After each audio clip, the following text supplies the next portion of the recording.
It's Danny Flexen here for Seconds Out. Delighted to be joined by former WBC Super Featherweight champion O'Shaki Foster. I said former, of course, that's something you're looking to rectify and change to two-time on November the 2nd.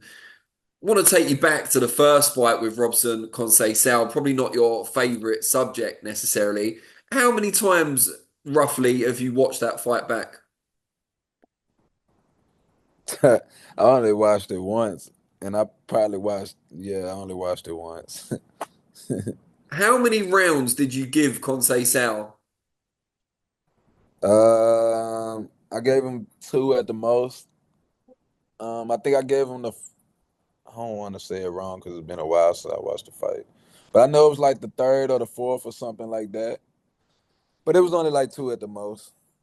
Describe kind of the emotions you went through from first hearing the decision to kind of coming to terms with it later on, because everyone watching the fight was shocked, but you were the one actually involved. Yeah. Um, I don't know. I just wanted my get back. I just wanted a chance to revenge it. I know like in rematches like that, it'd be hard to for the like sanctioning bodies and certain things to make the rematch, especially if that fighter don't want it. You know what I mean? And so that was my biggest thing. I was upset, mad, like super mad, but I was just hoping and praying that I can get him again, get my rematch, and that was what my mind was. What did you settle on in terms of the reason in your mind why the judges did what they did? Because it's hard to find a reasonable explanation. Um, for me, I just said I didn't. In my mind, it was easy. It was super easy. But I always can do more, and that's what I took from it. You know what I mean? I just took like, all right, get active. You know what I mean? It's go to work. You know what I mean? It was a lot more spots in that fight that I could have did. You know what I mean? I could have did damage, and I just relaxed. So that's what I took. Yeah, because in the first fight you outlanded Conceição, you outlanded him on power punches as well. Seemed like you pretty much won every round. I saw an interview you did where you said you're planning to turn it up for the next fight, for the rematch. What areas do you feel you can improve in? Because for most people watching, it was a dominant victory, or should have been. Um, I showed the outside. Well, he couldn't touch me. It was a lot of outside work, but we're just gonna mix it up. Step to him a little bit. You know what I mean? Give him work. You know what I mean?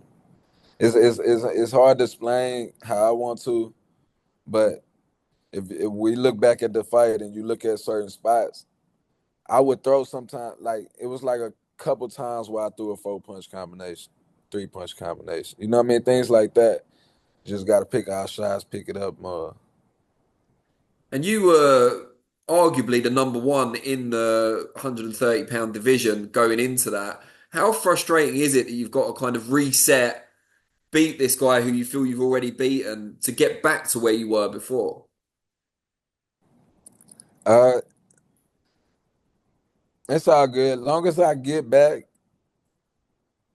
getting to that number one spot won't be a problem because I like to fight. I don't. I'm trying to. I want the biggest fights and the bet, and you know what I mean. And we got Navarrete and the Valdez fighting month after, so I feel like it'll line up perfect. Yeah, I was just going to talk to you about that. Obviously, Navarrete fighting Oscar Valdez again. Valdez, in the meantime, has picked up the interim WBO title, but going for the full belt once again. What do you make of that rematch? Can Valdez do anything differently this time around? Yeah, for sure. Yeah. I think he can. His energy up. Um, he looked at better. He looked at better against Leon Wilson than he has been in the last in a few fights. I think it's gonna be a different fight. I don't know if the outcome is gonna be different, but they both have kind of took U-turns since the last time they saw each other. With Navarrete going to 35 and coming back down after taking a loss. So yeah, I mean I think it's gonna be a little different. I'll ask you about the WBA champion in a minute because I know you guys have had a bit of a war of words already. What do you make of Anthony Kakachi, the IBF champion? Oh man, I was happy to see him get a dub, man. I was happy to see him get a dub, man. Cardina had been trying to he was keeping that belt hostage. You know what I mean? He was keeping that belt hostage, and you know I think what's her name would be willing to fight anybody, and I think he wouldn't mind the unification if it was to come around. I think you're probably right, and he's a big fan of our channel as well, so he'll be watching this. I'm sure he'll take you up on that after you've both come through your next fights. Now, Yeah, WBA champion I mentioned just now is Lamont Roach. He's obviously moving up in weight to fight Tank Davis, not too far away now. But you guys have had a little back and forth. I think he initially said he would smoke you in a potential unification fight. What do you yeah. make of these comments? I'm the same thing that the interviewer made when he said it. Like, oh, we talking about the same person? Because man, I don't even take that dude serious. I really don't. Some guys that they just clowns, bro. We had the chance to make the fight. Conceicao wouldn't even been an option the first time around if he would have took the fight. So he do a lot of talking. I'm gonna smoke you and this and that. Sign a contract. That's because we signed them one. I mean, he was in contact, so he know. You know what I mean? But I just laugh at dude, man. And he, as I said, he's fighting Tank Davis next time out. Someone that you've talked about fighting as well in the past. What do you Yeah. make of that fight? Could it be a bridge too far for Lamont stepping up?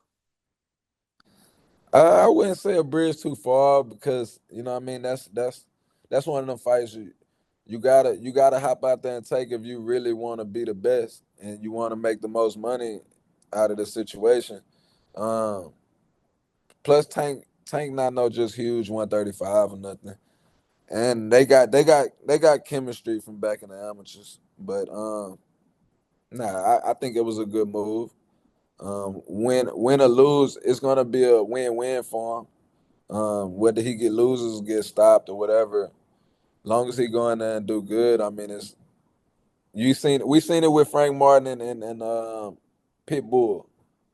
They went in there and did good with him and did all right, and they stock grew. So I can't say he did the wrong choice. And whoever does come out on top in that fight, is that a target for you after Conceicao? Oh yeah, for sure, for sure. I would love to win up both of them. That would kind of be, yeah, that'll be lit. Yeah. And so then I have to ask, who do you think will come out on top in that fight? I think early it'll be interesting, but I think Tank will end up taking it later. And you've talked about fighting Tank a few times in the past. Is it because you think the style suits you or your styles will gel? What's the reason why he's someone you picked out? Um, yeah, all the above. I think our styles are mixed. Um, just all around, and also just the biggest fights, the biggest names, the biggest fights. That's what I want. The biggest challenges, and I think he poses one of them. And I always want to test myself, and that's why I'm at with it. Let me ask you this. Who are your kind of boxing influences? You're very technically skilled, pure boxer when we've watched you. Who do you kind of get that from? Who do you look up to in the boxing sense? In the boxing world, like my favorite fighters type thing, like that I Yeah, like who study. do you watch and kind of look at elements of their game and that kind of thing?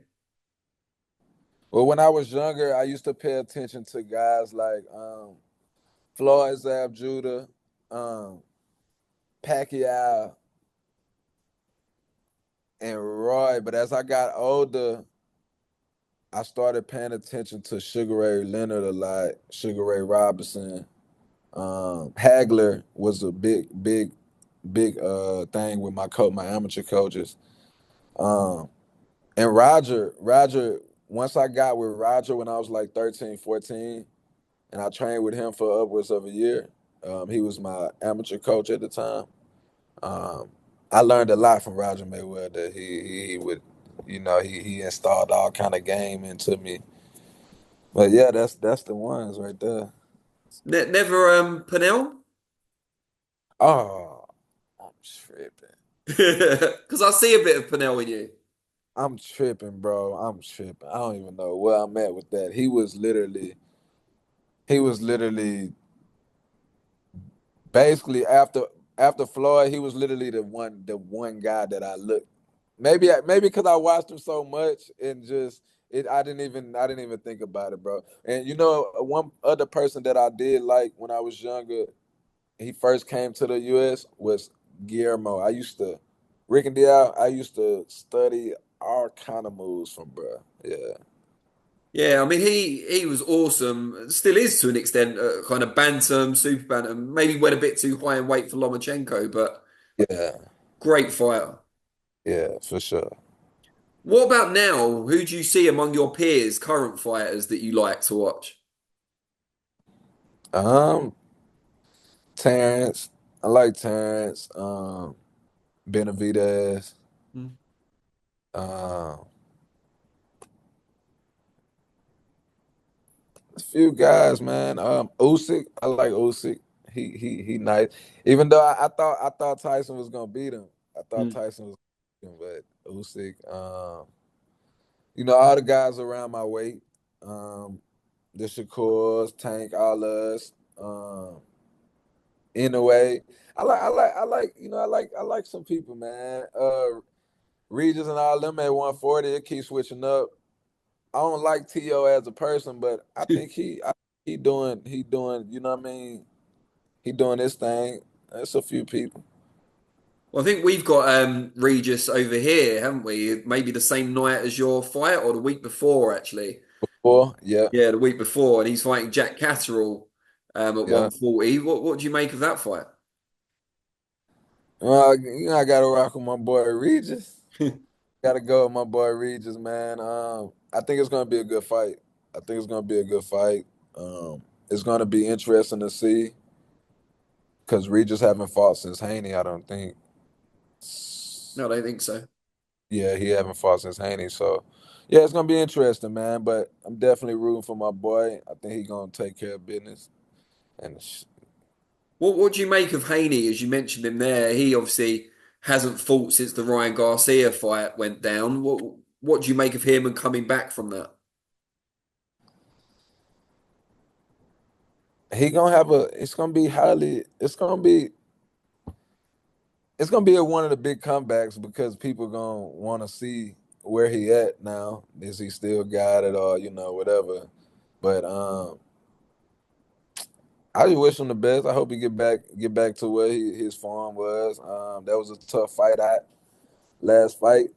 I know they battling the PED situation, but I wish them guys the best. I hope they get back on schedule. And just before I let you go, tell the people out there a little bit about your life outside of the gym. So, if you got your own family, if you got kids, what do you like to do when you're not training? When I'm not training, I just be with like my family. I go down to my family, just I just be chilling, man, trying to enjoy life, relaxing. I don't have like a wife or nothing, but I got a son. He always with me. I just do whatever, man. I'm spontaneous, so I just somebody call to do something, we can go do it. You know what I mean? But that's it, man. I be playing video games and stuff like that. How old's your son? He just turned 4. So does he have any kind of understanding of what you do for a job, that you're a boxer and, the level you're out on TV and that kind of thing? Yeah, yeah. He he he definitely yeah. He crazy. He be boxing and he's super athletic. It's cool to see, man. It's cool to watch him grow up. Oh, awesome. Well, I really appreciate your time. Very best of luck. I mean, I don't think you'll need it necessarily looking at the first fight, but we'll see on November the 2nd. But yeah, really appreciate it. And yeah, look forward to watching it. Thank you, bro. I appreciate you. All right, take care. See you soon. I you too.